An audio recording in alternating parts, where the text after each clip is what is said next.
Disney and the media. Disney has been a family favorite since the first animated film, Snow White, back in 1937. Just about all kids know at least a couple animated Disney movies. Parents start showing these movies to their kids at a very young age. Kids are being influenced by Disney right out of the womb. The problem is how Disney portrays gender roles and race. They make women seem like they have to be beautiful, and men need to be strong. And there are too many problems with race to summarize into one major problem. There are many problems with Disney films. The two major ones that I'll be talking about are gender roles and race stereotypes. These are evident all throughout Disney's 54 animated movies. First off, I'll talk about how Disney talks about gender. Disney makes women beautiful. They almost always have tiny waists and curves in the right places. This tells girls that they need to stay thin no matter what. Any fat women in Disney movies are often ugly. For example, Ursula from The Little Mermaid, or the Queen of Hearts from Alice in Wonderland. This tells girls that they need to be beautiful, and to be beautiful, they need to stay thin. Being told from a young age that you need to be skinny obviously causes problems. These messages can lead to eating disorders and other health problems.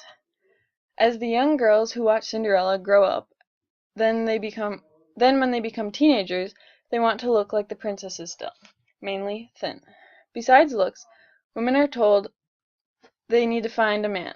They need to be gorgeous and find their Prince Charming. They are also told they need to get married and have a full life. And one of the worst problems is that their beauty is more important than intellect. This is seen, for example, when Cinderella gets married from knowing a man from dancing with him at a ball. And last but not least, women are told they need to find a man to protect them. This is obvious in Sleeping Beauty when she can't save herself, so she waits for the prince to slay the dragon and save her.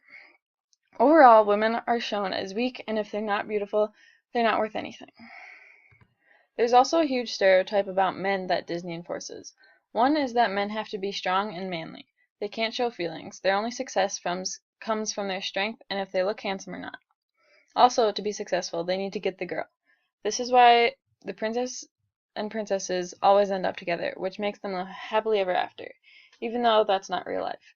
It's what people expect since that's what they've been told since they were little. Secondly, we'll talk about how animated Disney movies portray race. One major example is how they portray black people. This is shown in many different movies. White people play voices of the people in the movies, while black people play the voices of animals. It's just a small way that they try to degrade black people. This is shown with Mushu from Mulan, Sebastian from The Little Mermaid, and the hyenas from The Lion King. Now you might say that all the characters in The Lion King are animals, but we see how the hyenas are portrayed as dumb and silly. They're not equal with the other animals even. They're at the bottom of the food chain. Another example is with Native Americans. There are two main films that are prejudiced towards that group of people. First, Peter Pan has a tribe of Native Americans in Neverland. They emphasize parts of the tribes that aren't either true or are an extreme of the truth. They call them Redskins and other negative names. In Pocahontas, there are many problems with the way they refer to the tribe, and they call them savages. Another example is from The Princess and the Frog. It was one of the first black Disney princesses, so Disney is moving in the right direction. However, the prince who saved Tiana, the princess, was actually lighter than her. This tells us that lighter-skinned people are better. This is obviously untrue, so it's terrible that Disney is telling us these things. The last example is from the new Disney movie, Moana. It's coming out in a couple years. It's about a new princess from the South Pacific, which again is great because they're getting more diverse, but the way that they're going about it is all wrong, because they focus on the fact that she's so exotic, as they say. They don't tell the story as if she's a normal person. It's mainly about how different she is. So overall, Disney portrays different races and cultures badly in their animated films.